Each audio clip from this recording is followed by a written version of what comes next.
প্রতিদিন ৩,৫০০ শূন্যপদের অবলুপ্তি ঘটছে। সরকারি বিভিন্ন দপ্তরে ৫১,০০০ শূন্যপদ পড়ে রয়েছে। এগুলি পূরণ করার দাবি জানায় বাম যুব সংগঠন। অন্যদিকে কয়েকটি দপ্তরে ঘটা করে অফার প্রাপকদের সরকারি অনুষ্ঠানের মাধ্যমে অফার বিলি করছেন মুখ্যমন্ত্রী থেকে অন্যান্য মন্ত্রী এবং বিধায়কেরা।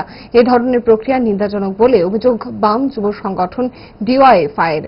বৃহস্পতিবার সাংবাদিক সম্মেলন করে চাকরি প্রাপকদের ঘটা করে সরকারি অনুষ্ঠানের মাধ্যমে অফার বিলির বিষয়টি নিয়ে ক্ষোভ প্রকাশ করে বাম যুব সংগঠনের সভাপতি পলাশ ভৌমিক অভিযোগ করে বলেন, বামফ্রন্টের শাসনকালে এ ধরনের ঘটনা কখনো প্রত্যক্ষ করেনি রাজ্যের মানুষ।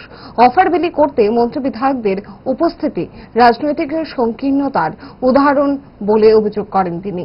এভাবে সরকারি কর্মীদের দলীয়করণ করার ঘৃণ্য অপচেষ্টা বলেও দাবি করেন বাম যুব নেতৃত্ব। তাদের অনুষ্ঠান করে মুখ্যমন্ত্রী, মন্ত্রিসভার সদস্য থেকে শুরু করে বিধায়ক পর্যন্ত এই অনুষ্ঠানে উপস্থিত থেকে তারা অফার বিলি করছেন।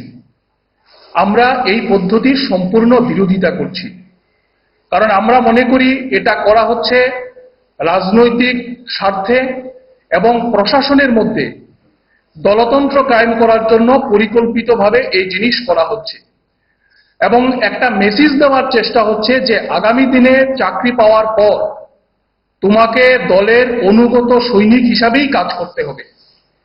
এই কারণে আমরা সরকারের এই যে প্রথা বা পদ্ধতি তার বিরোধিতা আমরা করছি। প্রথমত যেটা বলতে চাই যে প্রথমে 10 বছর, তারপরে 25 বছর, দুই পর্যায়ে মোট 35 বছর আমাদের রাজ্যে সরকার চালিয়েছে বামপন্থীরা এবং এই 35 বছরের বাম শাসনে আমরা জানি যে হাজার হাজার ছেলেমেয়ের সরকারি চাকরি হয়েছে। কোথাও একটি উদাহরণ কেউ দেখাতে পারবে না যে মুখ্যমন্ত্রী, মন্ত্রিসভার কোনো সদস্য কিংবা বিধায়ক উপস্থিত থেকে সরকারি অনুষ্ঠান করে চাকরির অফার বিলি করা হচ্ছে। ফাস্ট ফুড তো ফাস্ট লাইফের একটা পার্ট, সো প্রবলেম তো হবে, বাট আমার সলিউশন তারা 5 দশক ধরে গ্যাস, অম্বল ও পেটের সমস্যা একমাত্র সমাধান গ্যাস নল।